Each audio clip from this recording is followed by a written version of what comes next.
Donc, je disais que ce matin, nous avons médité dans le livre de l'Ecclésiaste. L'Ecclésiaste, chapitre 12, à partir du verset 1 jusqu'au verset, je crois, 4, qui dit « Jeune homme, réjouis-toi dans ta jeunesse. Livre ton cœur à la joie pendant les jours de ta jeunesse. Marche dans les voies de ton cœur et selon le regard de tes yeux. Mais sache que pour tout cela, Dieu t'appellera en jugement. » D'abord, ce premier verset ici. Ici, il dit, jeune homme, réjouis-toi dans ta jeunesse. Réjouis-toi dans ta jeunesse. C'est un peu comme quand on voit le verset, on a l'impression que Dieu est en train de dire, pousser le jeune homme à faire tout ce qu'il veut. C'est un peu comme si Dieu l'encourageait à faire tout ce qu'il veut. Oh non. Ici, Dieu veut amener le jeune homme à prendre conscience que la jeunesse, elle passe. La fougue, les ambitions, tout ce que le jeune homme a envie de faire pendant ces jours de cette grande, je peux dire, ambition ou vigueur, tout cela passera un jour. Donc, il faut que le jeune homme soit conscient que devant Dieu, il n'y a pas à faire de non, c'est parce que j'étais jeune, je ne savais pas, je n'étais pas encore bien conscient. Il n'y a pas de raison en cela. Dieu tient compte des actes de la jeunesse, les actes que nous posons. Dieu tient compte de cela. Il n'y a pas d'acte auquel Dieu dit, oh ben c'est pas de sa faute, oh non, c'est pas grave. Non, non, non. Dieu tient compte de tout cela. Donc, tout ce que nous posons comme acte sur cette terre aura un retour, une répercussion. Il dit, fais tout ce que tu veux, jeune homme. Tu veux courir les femmes, cours les femmes. Tu veux te droguer, tu vas te droguer.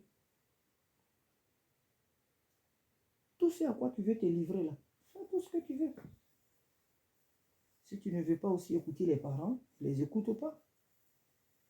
Si tu ne veux pas écouter les conseils des parents, si tu ne veux pas écouter la parole de Dieu, tu ne veux pas accepter Jésus, fais tout ce que tu veux dans ta jeunesse. Mais sache que pour tout ce que tu es en train de faire, Dieu va te demander des comptes. Dieu va te demander des comptes. Il t'appellera en jugement.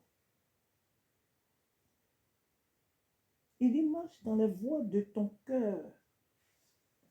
Dieu ne nous appelle pas à marcher parce que nos cœurs ne sont pas propres devant Dieu.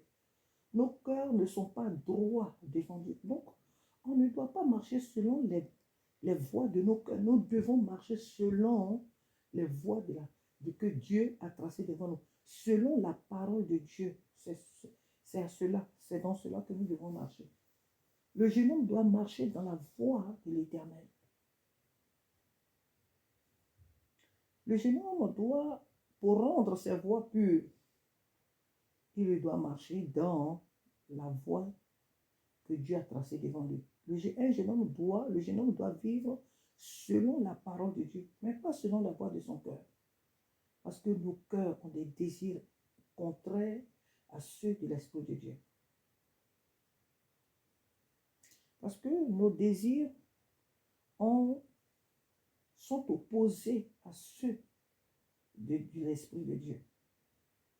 Donc, ici, je pense que le jeune homme qui lit ce passage, il ne doit pas comprendre là que Dieu l'encourage à faire ce qu'il pense faire, ce qui est juste à ses yeux. Au contraire, ici, Dieu l'interpelle pour dire, il faut éviter de penser que parce que tu es jeune, tu dois faire des choses, tu dois prendre les choses à la légère. Tu dois faire tout ce que toi tu penses que ce qui est bien là. Tu penses que ce que toi tu trouves bien là, tu dois le faire. Non. C'est pas parce que tu es jeune que tu vas te livrer à la débauche. C'est pas parce que tu es jeune que tu vas te livrer à toutes sortes de choses. Non. Parce que si tu ne fais pas attention, il faut que tu comprennes qu'un jour, tout ce que tu es en train de faire là, Dieu t'appellera en jugement. C'est-à-dire que tu auras des comptes à rendre à Dieu.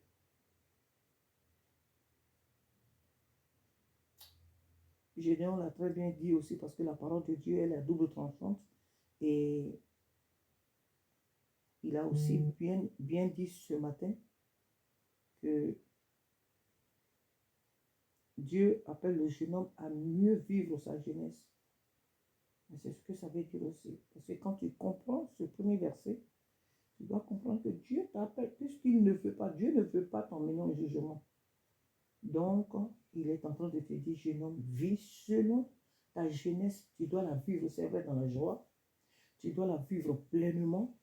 Mais, n'oublie pas que c'est moi qui suis ton conseiller, ta boussole. C'est moi qui suis ton Dieu. Il dit, bannis de ton cœur le chagrin et éloigne le mal de ton corps. Le mal du corps, le corps, la Bible nous dit dans les épîtres que tout péché que nous commettons, nous le commettons hors du corps. Mais le péché de l'impudicité, la sexualité en dehors du mariage est un péché que nous commettons contre notre corps. Et la Bible dit que notre corps est le temple du Saint-Esprit. Et que quiconque le détruit, Dieu le détruira. Donc l'impudicité. Et Dieu sait que ce péché-là, il est le plus réputé dans la jeunesse. La sexualité, les jeunes gens qui aiment faire des expériences, qui changent des femmes comme on change des vêtements, courir après les hommes, les jeunes filles, courir après les jeunes filles pour les hommes. Dieu n'aime pas ces choses-là. Il dit, bannis de ton cœur le chagrin et éloigne le mal de ton corps. Éloigne la fornication. Éloigne l'impudicité de ton corps. Pourquoi? Parce que ton corps est le temple du Saint-Esprit. La jeunesse est l'aurore. Car, il dit quoi? Oui, c'est ça. Car, il dit quoi? Car la jeunesse et l'aurore sont vanité. Mais souviens-toi de ton Créateur pendant les jours de ta jeunesse. Comme le Seigneur nous l'a dit ce matin, il n'y a pas quelqu'un ici, à travers toute la Bible, qui est né vieux. Tous ont connu la jeunesse. Joseph était jeune, il a fui l'impudicité, il a fui l'immoralité, il a fui l'adultère, il a fui la fornication. Joseph a fui le péché. Vrai fui là. Comme un athlète, il a fui. Shadrach, Meshach, Abednego ont fui l'idolâtrie. Ils ont fui l'adoration aux idoles. David a fui l'adoration aux idoles. Daniel a fui. David a fui beaucoup de choses aussi dans sa jeunesse. Et la Bible est remplie de jeunes gens qui ont servi Dieu avec intégrité. Donc, c'est pas parce qu'on est jeune qu'on est obligé de faire des choses qui ne sont pas bien devant Dieu pour dire que oui, on est jeune, on est attiré. Non, non, non, non, non. C'est toi qui te laisses attirer. Ce ne sont pas les choses qui t'attirent, c'est toi qui les attires. Parce que toi, tu as connu le Seigneur. Si tu es un jeune homme qui a accepté un jour Jésus-Christ, tu as connu les eaux du baptême, il faut éviter de dire que oui, tu ne peux pas te passer, non, tu ne peux pas. Non, non, non, c'est toi qui ouvre les portes à ces choses-là. Tu as le pouvoir que Dieu nous a donné dans Luc 10, 19. C'est pas seulement pour dire que oui, Dieu nous a donné le pouvoir de marcher sur les serpents, les scorpions et sur toute la puissance. Bien sûr, il a dit sur toute la puissance de l'ennemi et rien ne pourra nous nuire. Donc, nous avons reçu le pouvoir de dominer le péché.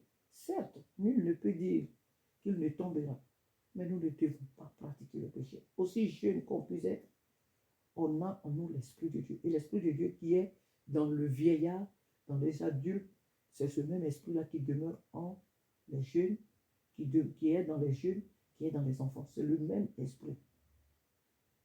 C'est le même esprit. Voilà pourquoi le Seigneur nous appelle. Il appelle la jeunesse à se sanctifier et à marcher dans l'intégrité. Il dit les jours de la jeunesse, là, ça passe. Hein? Tout ça, ça passe.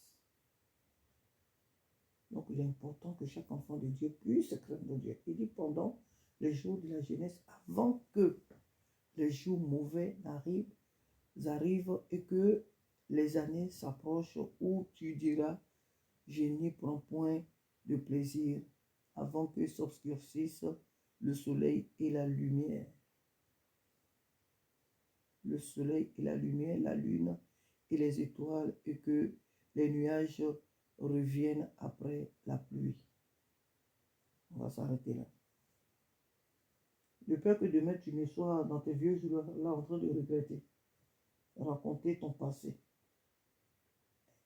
Donc, il est important. Le premier verset est vraiment le verset sur lequel ce soir nous nous appuyons pour dire: jeune homme, réjouis-toi dans ta jeunesse, livre ton cœur à la joie pendant les jours de ta jeunesse. C'est bien. Marche dans les voies de ton cœur, là, ça devient dangereux. Marche dans les voies de ton cœur. Non, non, non. Le jeune homme ne doit pas marcher dans les voies de son cœur. Il doit marcher dans les voies, dans la loi de Dieu, dans la parole de Dieu, dans les préceptes de Dieu. Parce que nos cœurs ont des désirs contraires à ceux de l'esprit. Donc nous ne devons pas marcher dans les voies de nos cœurs. L'Esprit de Dieu peut te dire, va prier mon enfant. Et ton cœur te dit, non, va t'asseoir devant la télévision ou va te promener. Donc nous savons que le cœur humain a des désirs contraires à ceux de l'Esprit de Dieu. Donc, on ne doit pas marcher dans les voies de nos cœurs. Le jeune homme ici aussi peut représenter le nouveau converti, aussi vieux qu'il puisse être en âge, il peut être aussi un jeune, quelqu'un qui vient d'arriver dans le Seigneur, il est aussi jeune. Donc, tu viens à l'église, la parole de Dieu, on te la prêche chaque jour, mais tu refuses d'écouter parce que pour toi, tu es une nouvelle personne qui vient d'arriver dans le Seigneur, tu n'es pas encore fermé, tu es encore faible, tu es encore ceci, tu es encore cela, donc tu t'adonnes au péché, tu t'adonnes à des choses que Dieu te dit de ne pas faire. Et pour toi, tu penses que c'est normal parce que tu n'as pas encore atteint un niveau aussi plus élevé comme ceux qui te prêchent la parole de Dieu, comme ceux que tu as trouvés là. Donc, pour toi, tout est permis, tout est utile. Non. Donc, le jeune homme peut être aussi celui-là qui vient d'accepter le Seigneur, qui a peut-être une année dans la maison de Dieu. Le jeune homme peut être aussi celui-là.